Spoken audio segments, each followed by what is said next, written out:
I welcome all of you to IBM TV and to this show, which is Dr. Dhawan's live chat, and I'm your host, Dr. Sanjay Dhawan. I'm an eye surgeon practicing in New Delhi. The live chat is a show which talks about any and all aspects of life, any subject, anything that concerns the life or it improves its quality is what we will be talking about. How to plan for it, how to prepare for it. So we'll be talking about all of this. Looking forward to seeing all of you every Friday night, 9:30 p.m. to 10:30 p.m. Indian time. Thank you. Bye-bye. Namaste. Namaste. Good morning, good afternoon, good evening, and welcome to yet another session of Dr. Dhawan's live chat on this Friday. This Sunday, which happens to be the third Sunday of June, happens to be Father's Day. So we decided, why not talk about father? Father plays a very, very important role in the life of a child, not just the child, but in our entire life. Somebody said that anyone can father a child, but being a dad takes a lifetime, which is very, very true.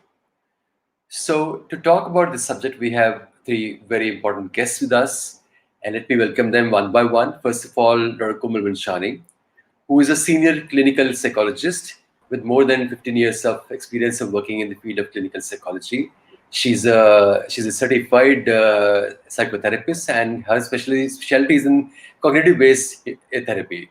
And she specializes also in adolescent and childhood psychology. So she's the right person to talk about this subject. Dr. Komal, welcome on the show. You've been on the show earlier on. Welcome once again on this show. Thank you so much for having me, sir. How are you doing? Very well, sir. How are you? All good. Thank you very much. The next guest we have is Dr. Prashant Luthra, who is a professor of English literature in Satya Sai University. Dr. Prashant, welcome on the show. And he is also a painter, a writer, a singer, a motivational speaker, and yoga wellness instructor. And he's done a lot of research in Indian writings in English. So welcome to the show. How are you doing? I'm fine, sir. I'm happy to be here. Glad to have you here. And third, last but not the least, our very own host and our producer, Ankit Khandelwal, will be joining us.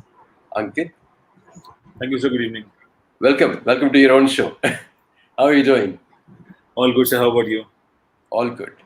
So we've talked. We like the subject is father figure, and the role of father figure in a life, the role of father in a life.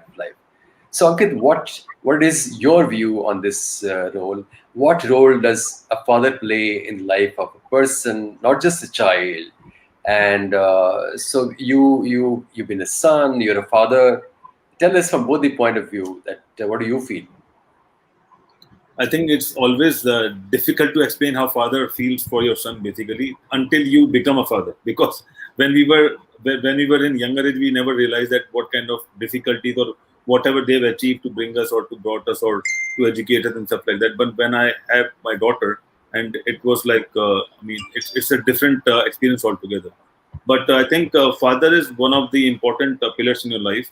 They are the mentors, they are the friends, and they are your, shelter as well. They can play an important role, bringing the child, learning the society and stuff like that.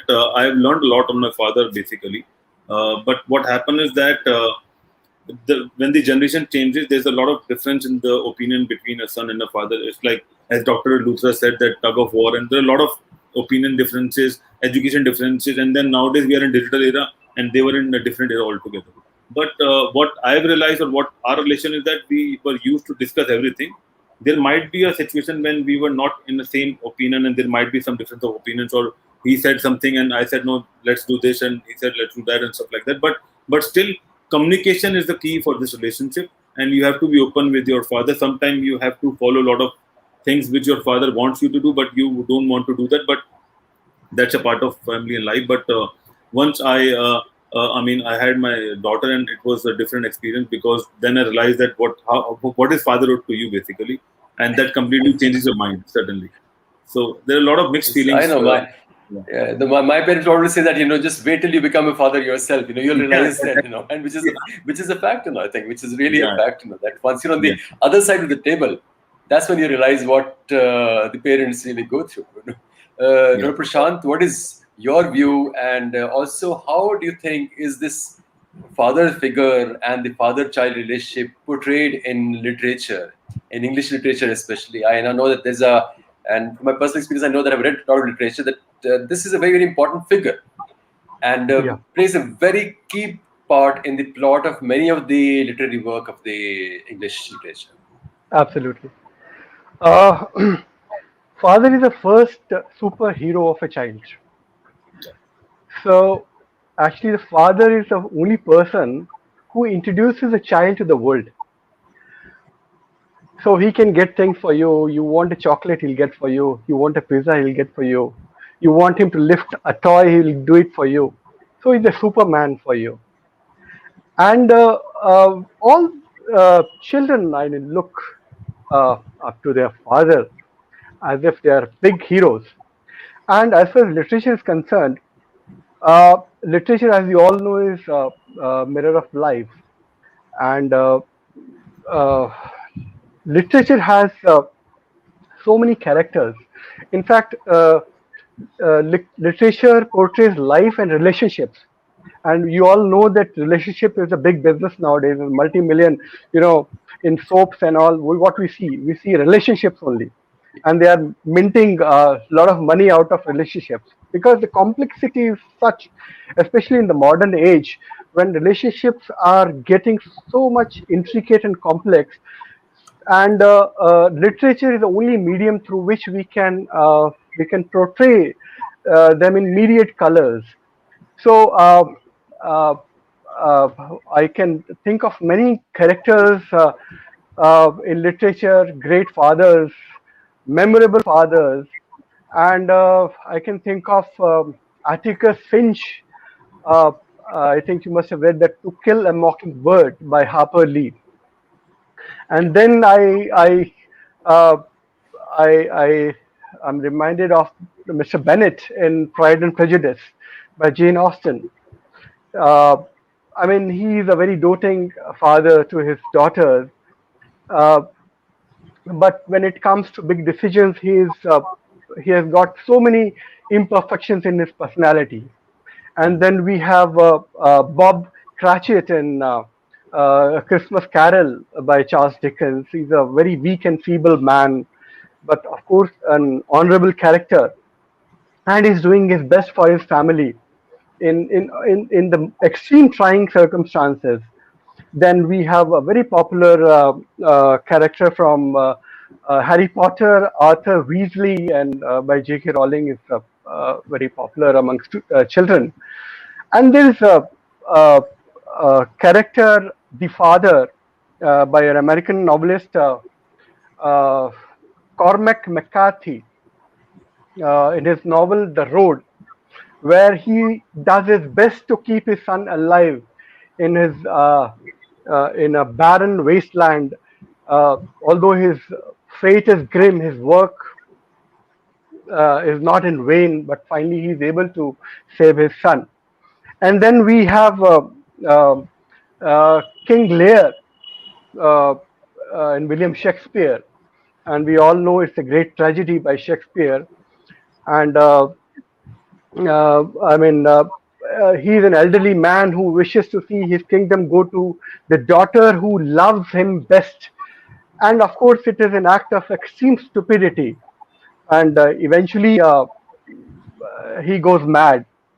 Then I can think of Tap Finn from Adventures of Huckleberry Finn by Mark Twain, and then Michael Henchard from The Mayor of Casterbridge by Thomas Hardy.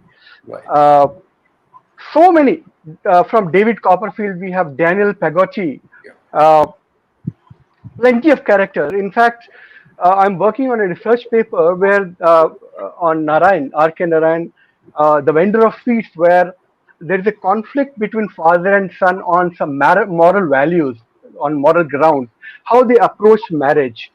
So, literature is full of such characters. We'll come to the conflict part later on, but 2-3 points which you said, which are very beautiful points, that father is the first superhero, and who can do miracles in the point of view of a child, and provides everything, does a lot of stuff. So that is the first superhero. And secondly, you said that literature, of course, is a reflection of life. No? And I think it's just through literature we can actually go deep into the mind of the author, into others. We can read how their relationship, how their life has shaped them, and they have shaped their life. So you can actually learn not just about our own self, but also about others too. These two are very, very important points which you brought up. So we can say that father is a hero, of outside the home, whereas within the home, mother is the hero. And coming to Komal, what do you think is, let us say to start with, when the child is born, or maybe before the child is born, what the role does the father play? I think the role of a mother is highlighted and probably overemphasized to some extent. As far as the role of a father is concerned, I think it starts right from the prenatal period. So, although actively at that time, maybe the involvement of mother is more in the sense that, it is her body and there are a lot of changes which are happening, which are being transmitted to the child in the womb. However, the emotional and physical state and well-being of the mother is dependent largely on the father. So the emotional support that the father can provide to a mother, that becomes very important, and how he nurtures the mother at that very crucial time, that is extremely important. Of course, the role of the father would change as the age progresses. So when we are talking of prenatal period, it's probably not as active but extremely important still, although in an indirect manner. And thereafter also probably initially one would give more importance to the mother's role, because she's the first contact person. Of course, she's feeding the child, and the touch and smell of the mother is most and first thing which is recognizable to the child. However, as the child grows up, so right from the preschool years, the role of the father becomes all the more active and important, and also it comes to the forefront in different forms. So the mother has her own role to play, and I think that is discussed a lot by a lot of people in media. But I'm glad we are discussing the role of father today, because that is also equally important, but in a different way. So both mother and father have an equally important role to play, but they contribute in a different way. So we'll talk Very, about very that. rightly said. Yeah, very rightly said. It's an equally important role to play, though it takes and uses a different shape and different form and different Absolutely. areas of expertise, but both are equally important. And Sure. yes, you also very rightly said that somehow in the media or in the commonly available literature, the role of mother is always emphasized more. Even if you say look at the soap operas or the movies and all, and take for example songs. No, there are a lot of songs on mother. Yeah. So Yeah. the role of mother is very glorified. The reason being that there is always an emotional attachment with the mother.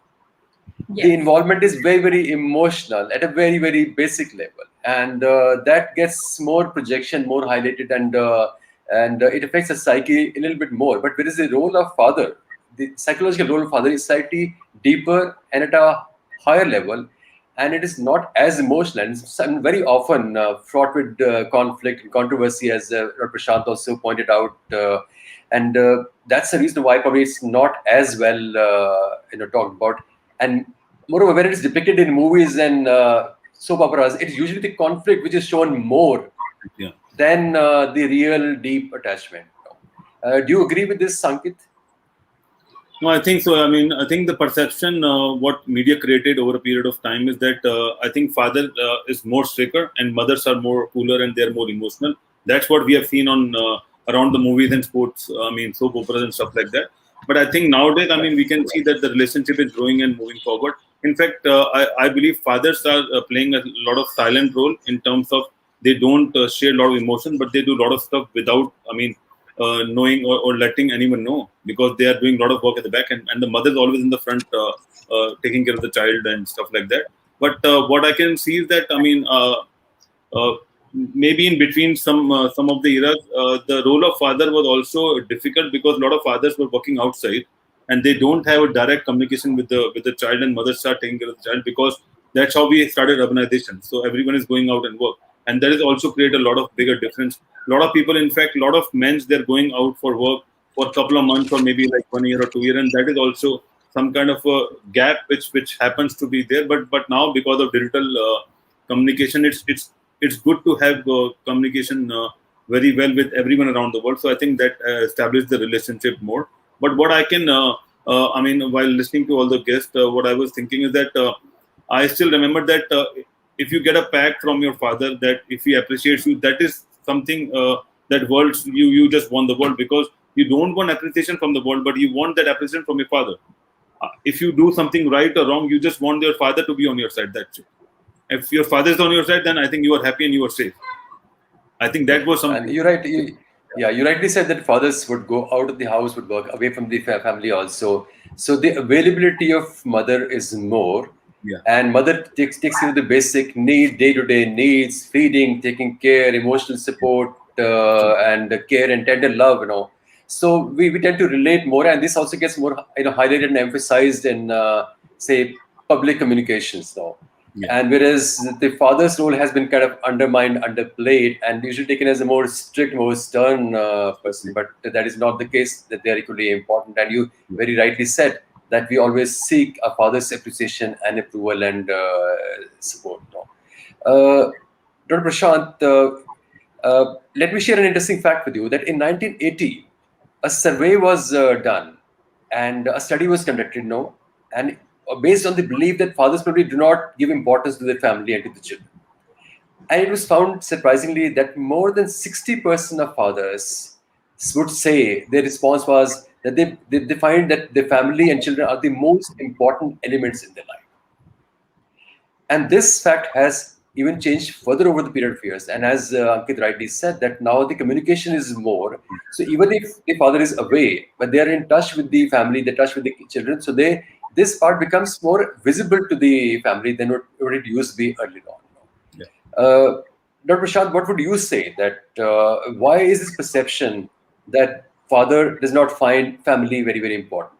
Of course, it's the wrong perception, which is changing now. See, every relationship has its own role in life.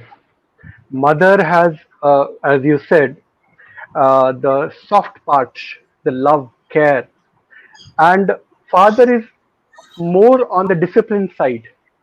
So both of them keep a balance, and both of them are instrumental in shaping the personality of a child. So we cannot say that mother's role is more than a father's role is more than a mother. So both complement each other, is what I feel. And as you said that now the communication, children have come closer to their fathers. Now we get to know that yes, they do care. Earlier, actually, they were strict, and we could not see the tender side of their personalities. But it was there. It was there. We cannot simply ignore the fact that they were not caring. They have been caring. Fathers have been same throughout. In all the ages, they have been same. But only thing is, the problem is we don't want to see that part. We only want that my father should get an iPhone for me, or this for me, or that for me. Only that part we are concerned about. We are not bothered about the softer side of fathers. What I feel. So it's not. I would say that fathers are still the same. They have not changed. Yeah. In fact, And of course, they've changed for one better, more. actually. Yeah. Yeah. They changed One for more better, thing. because, yeah. Go ahead, please. Go ahead, yes.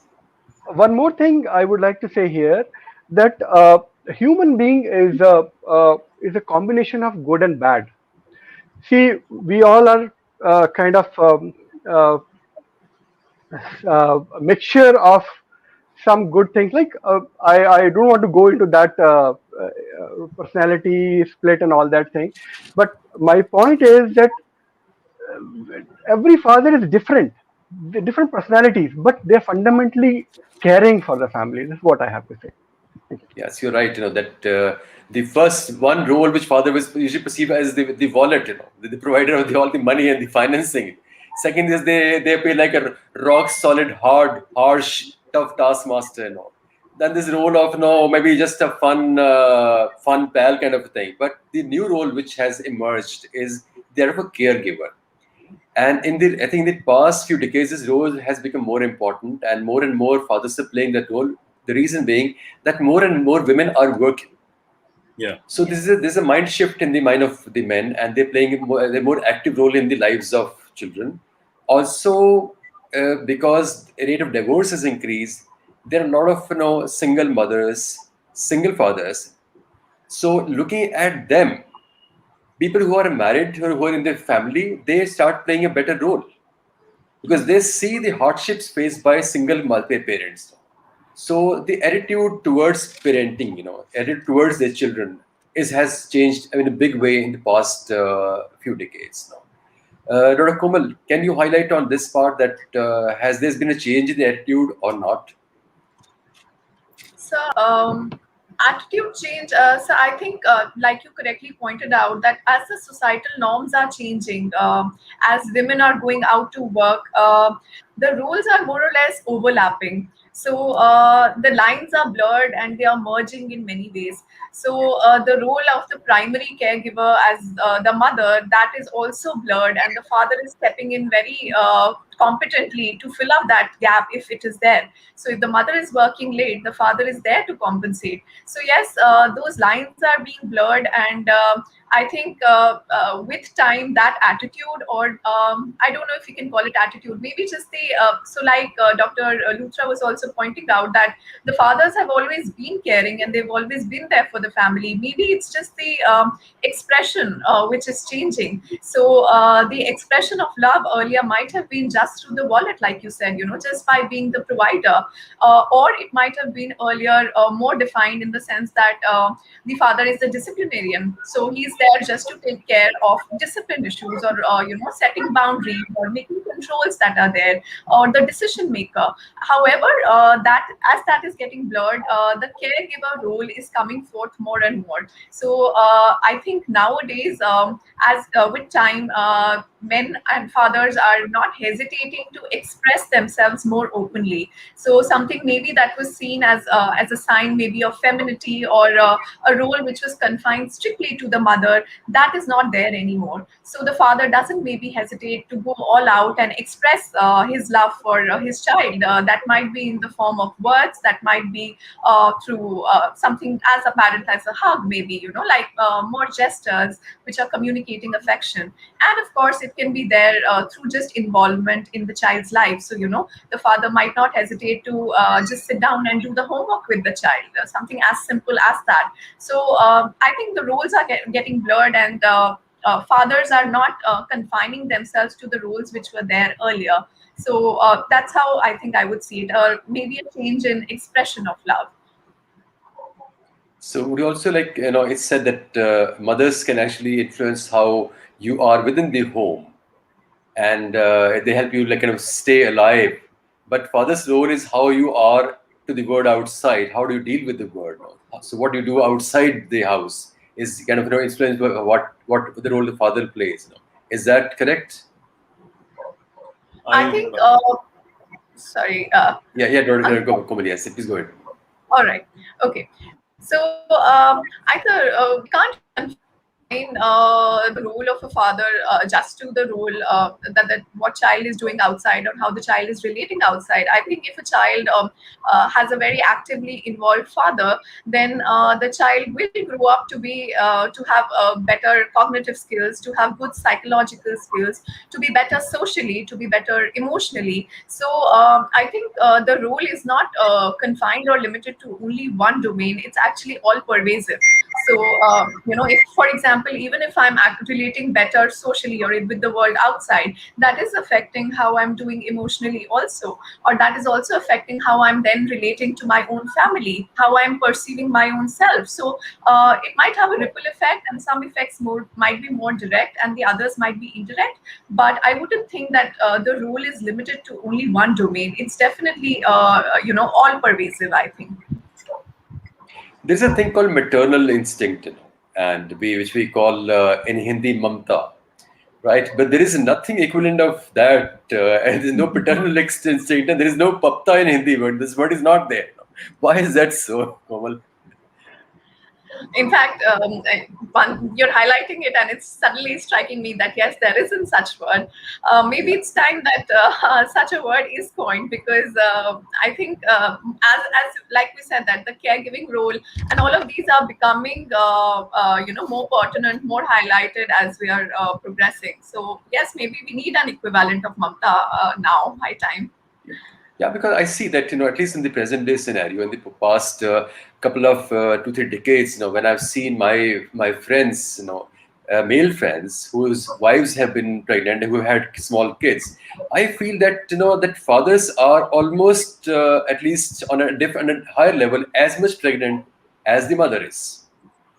And though the mother's pregnancy is a physical pregnancy and psychological pregnancy, but father is more at a higher level, at a purely mental level. They also are pregnant, and they go through same sort of development and the bond, and the they get also bonded to the unborn child, and all those things are there. The paternal instinct is there, but somehow does not get highlighted in our literature, or let us say by the media or by communication otherwise. Even something as simple as like a maternal leave versus a paternal leave. I think a paternal leave is an upcoming concept, and MNCs are coming up with maybe 15 days leave for new dad, but Yes, a yeah. mother It would is get started that. recently. It's recently, yeah. It started It is because for a very long new. time, It's an emerging concept. there's no concept of paternal leave. Maternal leave was Yeah. there, which was 3 months. Maternal leave was there earlier on, and which of course they've increased to like 6 months and extended it to 1 year. And now they have introduced the concept of 15 days for paternal leave, which is a very, very desirable and very, very welcome It idea. is. It is. Yeah, Definitely. exactly. So, Ankit, do you think that yes, there is something called paternal instinct also, and there should be a word for it, equivalent of mamta? Oh, certainly. I mean, there should be a word. I think we will be able to discover that word during this conversation. Maybe we'll have Yes. some idea Yes. comparing stuff basically. Yeah, it will be there. But what I wanted to know from Dr. Komal is that what is the relationship of a father with their son as compared to the daughter? Because if you see the relationship, there's a difference of relationship between a son and a daughter as with the same father. So what is that emotional or expression connector? If you can elaborate on that. I would think that the boys model themselves on their father and the father's character. So a lot of observation and modeling is what the boys would emulate as they move on. So they are imitating and observing, and they are learning how to function and deal with people and with the world in general, just by observing their fathers. So how the father, for example, is just speaking to the mother. Maybe that is something that will be replicated thereafter by the child when he is dating somebody. So that sort of a role picking up and observation is something which the boy would pick up from his father. And as far as a girl is concerned, again, that emulation is definitely there. So they are observing, and young girls would, I think, depend on fathers for a lot of their security and emotional needs. That's one. And the other is the father is showing the girl what a good relationship would look like. And a lot of studies do tell us that a girl child would pick up a partner who has qualities similar to her father. So that is something again which the father is setting the base for. How relationships work for the child in the future, whether they are playing the part or playing the part of the partner. Very rightly said. That's actually a fact that the boys emulate their father, and the girls kind of seek their father in the relationship in their life in future, which is a very, very important point. And so, Dr. Prashant, you had very close relation with your father, and he's played a very big role in your life. Can you share your experiences, of your superhero? Uh, yeah, of course, he has been a superhero for me. Uh, uh, from starting from a general uh, idea of a father, I start with first, he's a Santa father. For a child, a father is Santa father. You know who is a Santa father? You won't find in Google actually. So, Santa father is the one who provides you everything. As you grow, then you need a caring father. And then you need a lighthouse father who is able to guide you, direct you. And then there is a combo father who has all these qualities. And of course, there are bad father, good father, all that, a mixture of that. For me, my father was a combo father. And but at one point of time, I found him in the beginning. Of course, he was my hero. He was a good teacher. He was a painter. He was a singer. He was a public speaker. He was a writer. He was a poet. Whatnot. He could do anything. He was my role model. But the stage came when I found him struggling with his imperfections. Then I was shocked that he used to be my hero and he is struggling with his own imperfections and all that thing. That was a jerk. And that was a point when I really uh, searched for my superhero in my father. When I saw him coming out of that struggle successfully, and I found a resilience in him, and how he fought with all that and came out to be a superhero again. And then he became a lighthouse father for me, one who became my guide. And you won't believe that I would sit with my father for hours together just listening to him. He died a saint. He died a saint.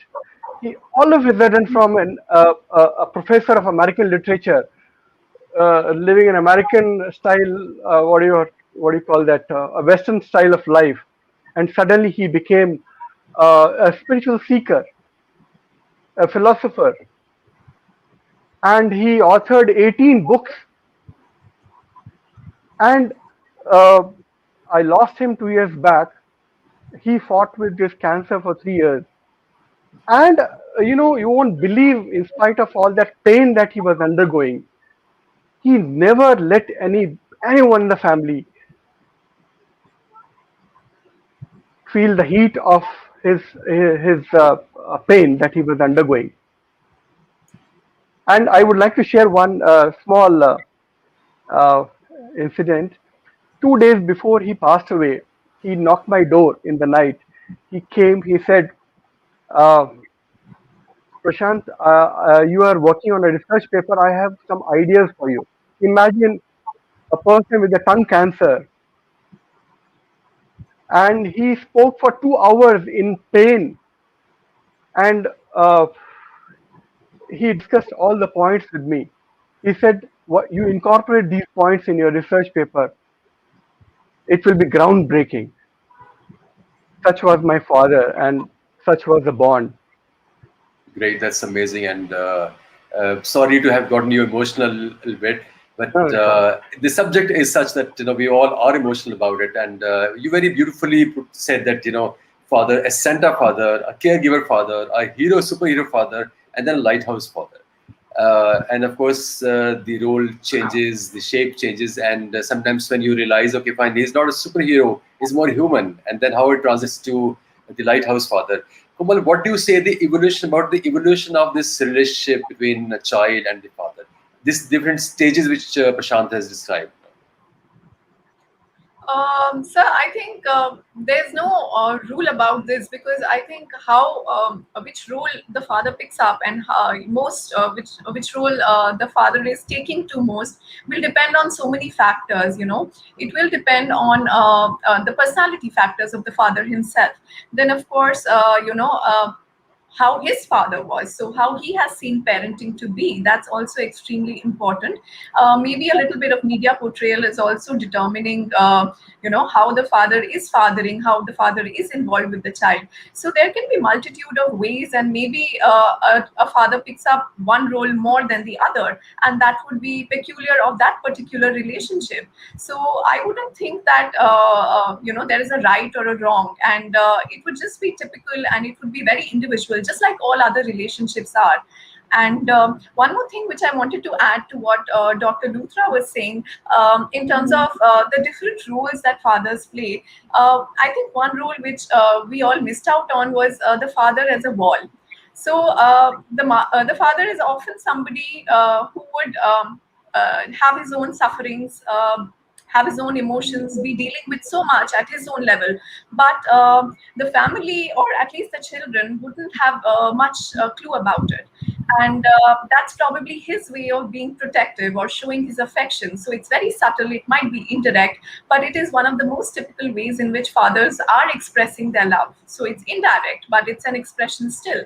So I would like to call that role as a wall, and we see it so much around us. I think most of us would have seen it in our fathers as well. They protect us so much, and we have no inclination about their own sufferings and what they are going through. So just like Dr. Luthra also said, that he was in pain, but nobody else would have much idea about what he's actually really going through, because that expression wouldn't come, and that was maybe his way of showing love.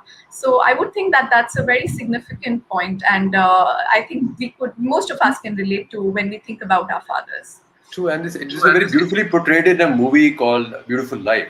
And I think Dr. Manpreet has pointed out in the private chat also.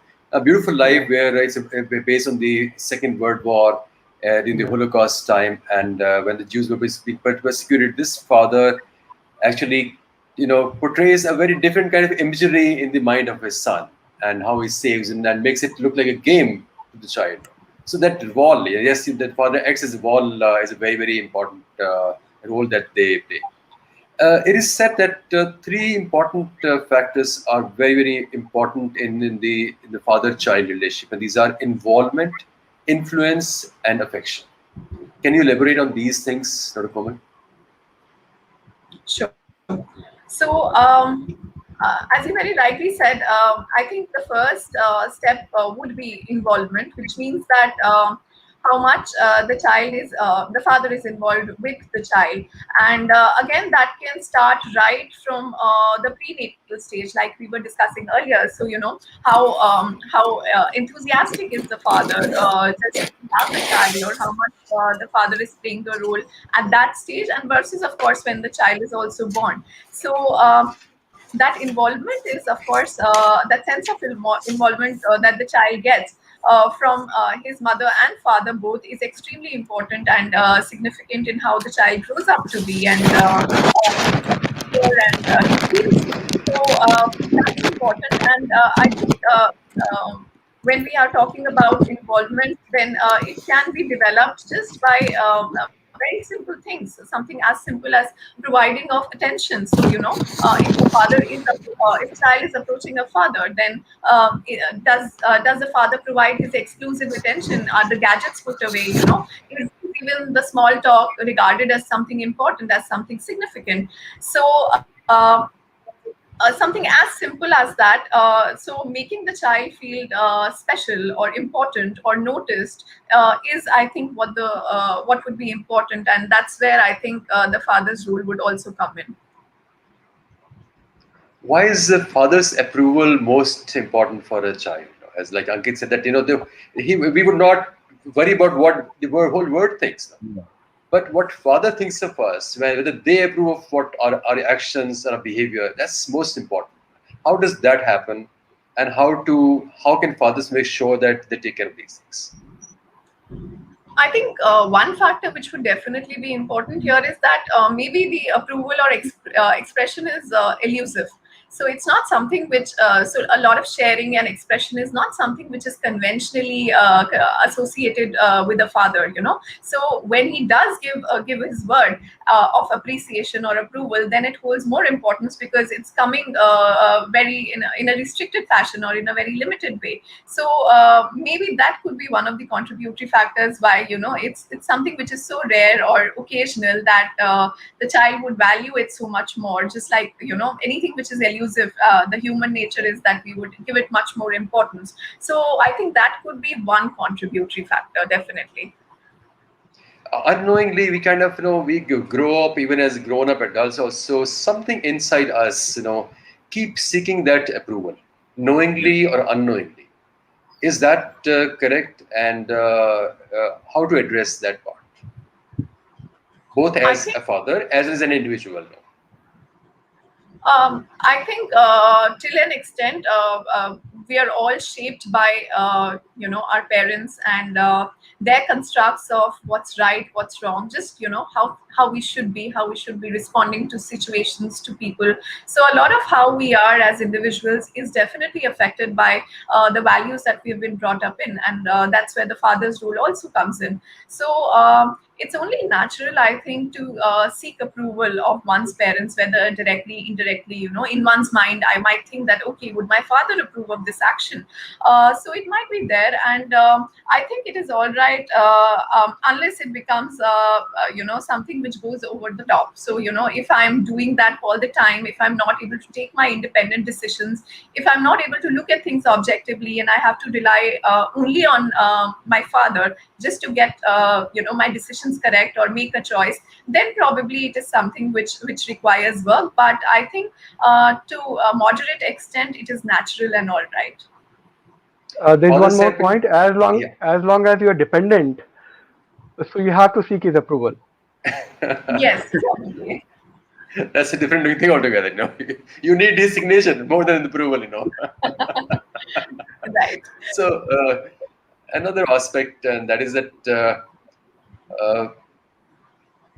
the fathers have been looked upon as the lawmakers and the law enforcers in the house. And they're traditionally known to play that role of being strict, defining the rules and laws, and making sure that those laws and rules are followed. How important is that role, and to what extent should the father go in that direction? How strict should the father be, in those areas? I think again, I think moderation would be the key here as well. So parents have a very important role to play in shaping the child and his or her behavior. So yes, some things might be a strict no, and boundary setting is definitely required, because that's how a child learns, and learns to differentiate between what is right and what is wrong. So I think that boundary is definitely required, but again, when taken to an extreme, it is something which might not be very helpful for the child. So if the child is so fearful of the father that he's unable to do anything else, that he's just paralyzed by fear, or unable to take decisions, always anxious or nervous, not a very good sign, of course. So I think fathers, and I think parents in general, have this very tough balance to create between permissiveness and having a control or disciplining. So allowing the child some bit of freedom. So it can be something as simple as can the child pick up what he or she wants to wear when he's younger, or as the child grows older, does he know what to do with his pocket money? Can he just decide something as simple as that? So decisions like that enable the child to feel more independent. This also enables the child to understand that, yes, okay, I can take my own decisions. So it's like paving the way forward and allowing the child more control as he or she ages. So it can be in different forms, like I said. So for younger ages, that independence and that respect for individuality can come in a different form, and at an older age it would come at a different form. So just respecting the child's opinions wherever it is possible, however, at the same time having a control and making the child understand that, yes, certain lines are not meant to be crossed. So that is where the discipline act, part of it would come in. So it's a tough balancing act, but I think if that is achieved, then it paves the way for the child to do well in life later on.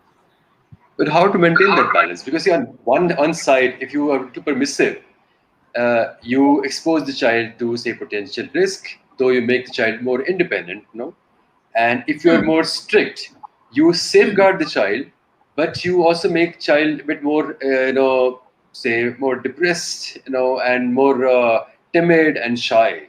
So what is the right balance and how to achieve that? And if one has to err, then on which side to err? On the permissive side or on the stricter side? I think again it's a balance, and it can't be one side. But I think the decision for the same, how to maintain that balance, I think that can be achieved if one can see what is negotiable versus what is not negotiable. So there are certain things which parents would be that, okay, this is completely not negotiable. You can't hit another child, for example. So that's completely non-negotiable, and that's where a little bit of disciplining if it is required, it should come in, because that's the ground rule which the parents are making. And something which is non-negotiable. So again, something simple like, okay, what do you want to eat on the weekend? Maybe non-negotiable. Which dress you want to pick up? Again, non-negotiable. Doesn't really matter in the long run, right? So I think that can be one important criteria which can help us determine, how to strike the balance. So in simple terms, one would say, okay, fine. If there's something which could potentially physically or emotionally harm a child, there you need to Or put your foot others. down, and or others, no. So if Yes. harming others is harming the child himself. So then those are things where you should need to be firm and strict. For everything else, you can let the child be and explore that themselves. Ankit, what is your Yes. view on being, say, on a strict fathership or a lenient fatherly pattern? What I can experience from past couple of years is that I think communication plays an important role, because when you are a father, that doesn't mean that you are perfect. You are also making a lot of mistakes, and you might have a lot of lot of things which you don't want your child to follow you and inherit, basically. So you have to be, you have to take control, and you have to be very filtered with what you are saying. And also importantly, communication means how to explain your child logically and letting them know that this is not good for you, and whatever you are doing is not good for you for a long period of time. This can be a bad habit which your father is doing, something on that lines. But if you start scrolling, or if you start shouting, or if you start, doing something which is not acceptable to the relationship, then the relationship suddenly swallows down, because children. I mean, my daughter is 5 years old. To explain her, I have to create a lot of stories, or I have to explain in different animated ways to make her know that what's good for you and what's not good for you. And during the Corona time as well, it's difficult for us to teach our children what to do, what is good and what is not. And then they are at home, they always ask us what you are doing and who is doing what and why we are doing and all this stuff. So I think communication in different forms plays an important role. But I have a quick question, because from past almost 47 minutes, we are talking about father and child and the journey of child until he becomes an adult. But there is also a relationship when father becomes old and the child becomes an adult. And that relationship is also very important, which generally we never discuss. I mean, we generally discuss that, okay, we have to bring a child, educate them, give them a good job, marry, and then all those stuff. But what about the other side of the story, when the father becomes old and the role changes automatically, and the boy or the girl takes the control, and then what? If you can explain about that, that would be So basically, what we say, when the roles kind of reverse in a way, Yeah. where the child becomes the caregiver or caretaker of the parent. So that role reversal which happens. Yes. So One in more fact, thing. Prashant, you yourself experienced that part. Let us hear your experience first before Dr. Komal talks about it further. I've seen that most of us realize the importance of father much later in life. So in the beginning, we may find father as a dictator or Hitler or whatever name you want to give. But later, much later, you realize, oh my God, he said something, and now he was so true, he was so right. Yeah. Why? Because that time the problem was that we expect too much from father. Right. It's all, see, I categorize father like Santa father, combo father, loving father. It's all based on our expectation from the father, as what we expect from him. He is same. He is a combo father for all, but we expect something from him and we don't get, and we are disillusioned. But much later, when we become mature, when we learn, we realize, my God, the same thing I want from my children. And this is what my father taught me, and I didn't listen to him. So I think fathers are strict, but they are strict for good, but we do not realize when Yes. when it happens to us, and they realize much later when our children are grown up. So, Dr. Komal, coming to the point which Ankit brought out, that when kids become grown up and the parents become old, the father becomes old and frail, and then the child has to take care of the parent. And this is this sort of a role reversal. How does it affect the dynamics of the relationship and the psyche of both the child as well as the parent? As you very rightly pointed out, sir, that it is a role reversal. So this is the stage where the child is now caring for the father and seeing the father as vulnerable, as human, as imperfect. We are getting to see all of these sides as we all grow up. So I think one part of it would be just coming to terms with that. That yes, that role of a provider or a superhero, as we were calling, that has now changed. So coming to terms with that fact might be easy for some, and it might take time for some others. However, I think that's a very important step, and thereafter, the caregiving is something which. The child might have observed again, so it's what the child would have observed in his early years, and that life is a cycle, and therefore it is replicated thereafter. So that might take a little bit of getting used to, but probably it would come naturally, looking at one's observations or life experiences while growing up. So it might come in a little naturally as well.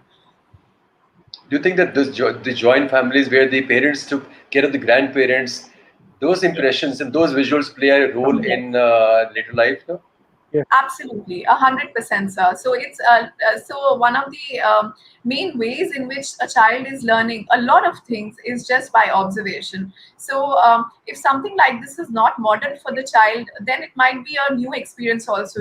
So I don't know how to treat that path because I've never seen it myself, or maybe I've just seen it in the media or in the movies. However, if I've seen it firsthand while growing up, it will definitely have an impact as to how I will also play that role later on. So definitely, yes.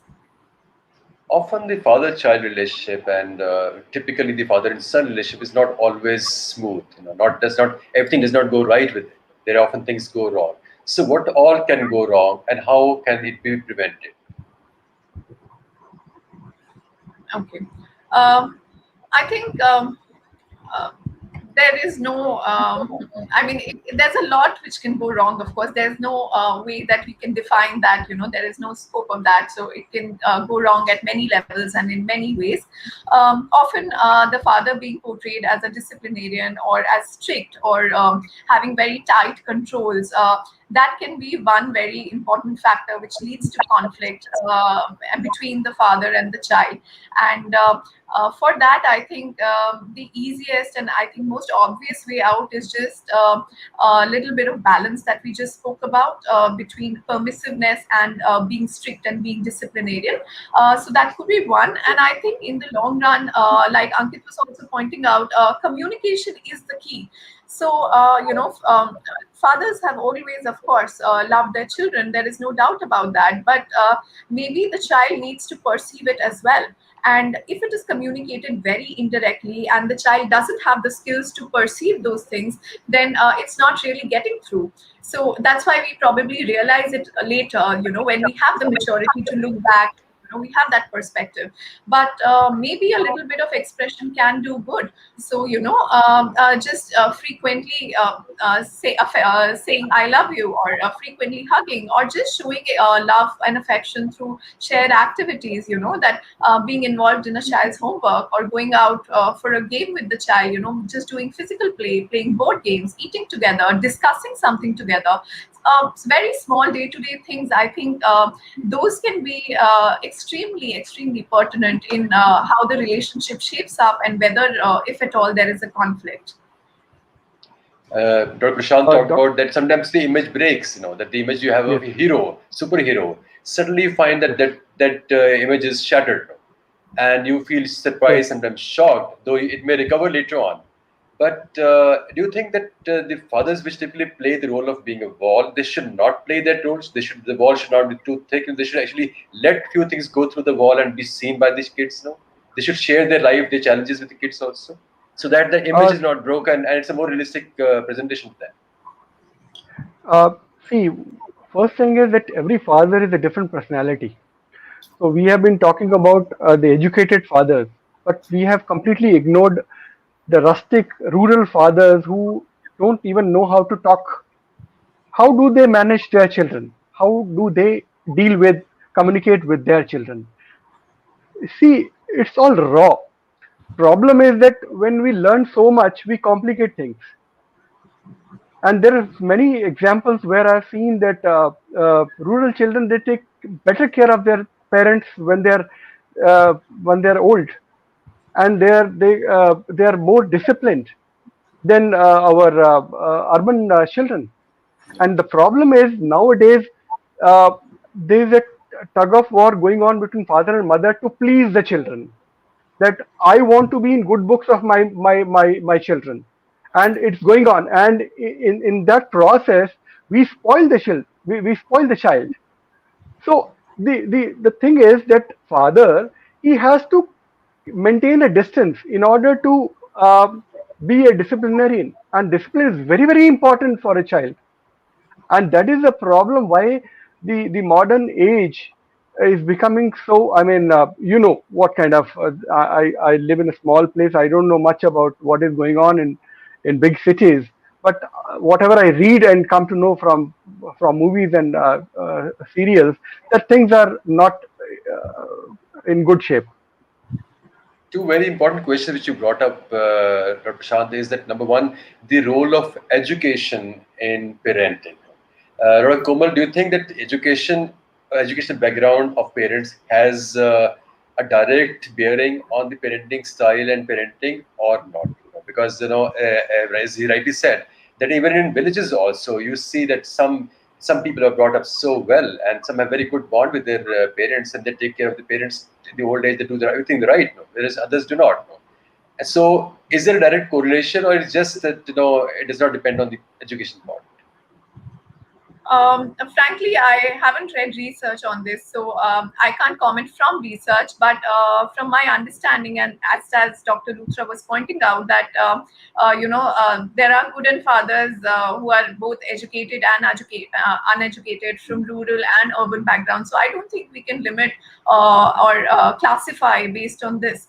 So yes, you very rightly pointed out that. One will be able to be a good father even if one is uneducated. So their ways of relating or their ways of disciplining might be slightly different.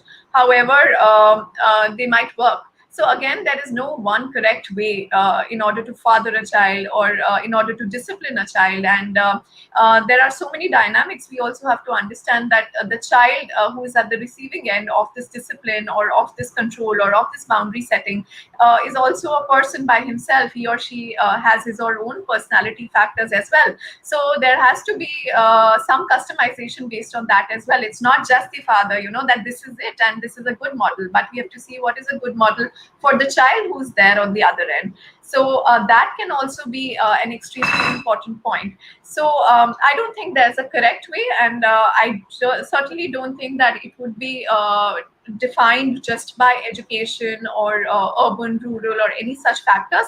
However, I think I can give it a read as well. This is a very important point. The second question which emerged from Dr. Prashant's conversation was that there's often a tussle between the mother and the father to please the child, which is it's a new phenomenon which is emerging, I think, nowadays. The reason being that many times mothers are more available to children than fathers are, and since they spend less time and they find that they are not the kids do not respond to them in the same way, they tend to sort of compete with the mother in pleasing the child. So this leads to very unhealthy say competition at home, and many times kids take advantage of this fact. So what do you say for that?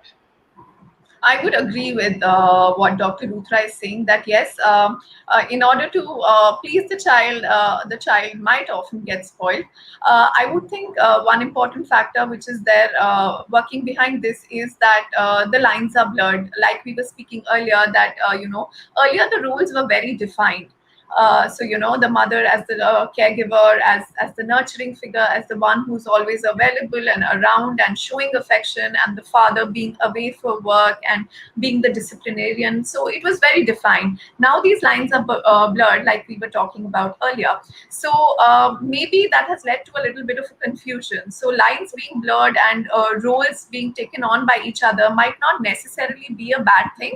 However, I think an agreement, if it is there between the parents as to what is the limit that we are setting, and if we can decide on it together. So if that consistency is maintained by both the parents, then the lines being blurred might not be such a bad thing after all. but I think that has to be in agreement with both the parents. Otherwise, yes, there is a chance, and children do tend to manipulate parents in order to get what they want, or that's very common. I think we've all seen it. So the parents, if they are together on taking decisions about these things, I think most of the problem is then solved. Great. So, we're coming towards the end of our show. So, I'll want to wrap up with your messages. So, Ankit, what is your final message to the fathers and to the children? I think fathers and mothers, I mean, when you talk about education, education is one thing, but the cultural skills and the inheritance of your family and the social skills which your parents give to the children, that is more important, because once they have it, whether the father or mother are educated or not, that doesn't matter that much. But if they have those cultural inheritance or social skills for their children, I think they can still balance it out. And sometimes what happens is that father is educated, mother is not educated, or vice versa. But still, they play an important role equally between each other to maintain and balance their children's growth. So, I mean, there are a lot of things, but that father is the critic as well as the mentor. Great. So, Great. and you have to accept that point. The father is the critic and the mentor, and both of them play very almost equal role, regardless of the education and the background. Fantastic. But Prashant, what is your final message to the fathers and to the individuals who are not yet fathers? For fathers, I would say they should learn how to communicate. And for children, I would say that don't try to fit your father in your frame of superhero things. Search for heroic elements in your father, right? Whatever good he has, focus on that. Don't find Superman or Spider-Man in your father. That's what I have to say. Great, great. So, Dr. Komal, what is your final message to everyone? I think I say that I'm very glad that we discussed this topic today. Like we were saying earlier, that it is probably a topic which has not been given its due importance. And I think after our discussion today, it would be safe to conclude that yes, fathers have an extremely important role to play. Both mothers and fathers have extremely important roles to play, and one can't override the other, and but both are extremely significant. And the second thing, that despite sometimes the fathers wearing some sort of masks of not caring or being casual or being too strict, I think if we look deep down, there is a lot of care and affection and love, and I think children need to recognize that and look beneath the mask which is there. Yeah. Yes, Ankit.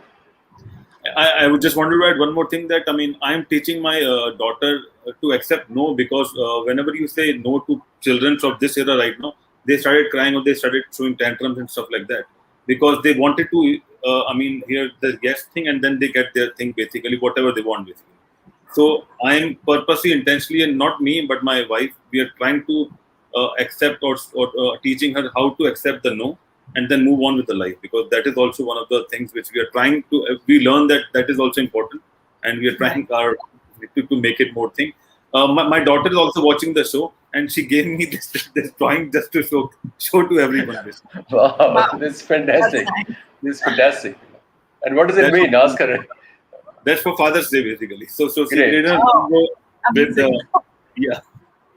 If you allow me a minute, I just want to share one experience with my daughter. She was small, and we went to my colleague's house. He invited us for a dinner, and he asked my daughter, she was too small, अच्छे बच्चे कैसे बनते हैं? And her answer was, पापा की बात मानते रहो, अच्छे बच्चे बन जाओगे. This is So just profound. trying to please her father, I'm sure, smart child, So that brings to the end of our show. I'd like to thank all my guests, Dr. Komal, Dr. Prashant, Ankit, for joining us and sharing your valuable wisdom with all of us. And my message to everyone would be that you need to work as a mother-father team and in upbringing the child, and not just a mother-father team, but mother-father-children. So family has to work as a team to together move forward. You have to prepare your kids to deal with life when you're not there. So do not be protective. Do not be safeguarding them. Let them experience life. Let them venture out. Let them go out in the world. Teach them the skills to face the world, to face life. Teach them how to, deal with failures. Let them fall. Let them get a little hurt. Let them be a controlled fall, a controlled hurt. Let them experience that pain and the hurt and the failure, because that is what is most important. Most of the parents are too busy thinking about how to have the child succeed, whereas success does not prepare you for the real life. The real life out there is not easy. It is tough. It's fraught with failure. A child is bound to face challenges and failure in life, bound to face hurt. So you have to prepare them for that. So do not prepare them just for succeeding, but also prepare them for facing failures, breakdowns, injuries, disease, pandemics. Nobody knew that pandemic would be there. And you can always prepare your child to basically to be ready for the unforeseen disasters also. So give them experience, give them the learning, communicate with them, talk to them, share your pain and agony with them, share your experiences with them, share your hardships with them. Do not, yes, it's good to be bold, good to be strong, but only as much as you really are. Do not appear stronger than what you actually are. Let them see your weaknesses too. Let them see the real you. The more real you they see, the more they'll relate. So make them real human beings, ready for the world, ready to face life. With that, and I will again emphasize that father and mothers, they play equally important role in the life of every individual, and this role should be recognized, accepted, and talked about. Thank you very much once again, Ankit, Dr. Komal, Dr. Luthra, for joining us on the show, and I'll thank all my audience here. And I'd like to see you once again next week, Friday, same time, on the same show. That is Dr. Dhawan's live chat. Thank you. Bye-bye. Namaste. Thank you, everyone. Thank you. Thank you. Thank you.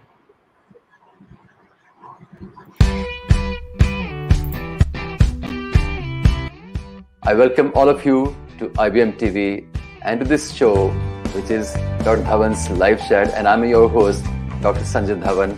I'm an eye surgeon practicing in New Delhi. The live chat is a show which talks about any and all aspects of life, any subject, anything that concerns the life or it improves its quality is what we will be talking about. How to plan for it, how to prepare for it. So we'll be talking about all of this. Looking forward to seeing all of you every Friday night, 9:30 p.m. to 10:30 p.m. Indian time. Thank you. Bye-bye. Namaste.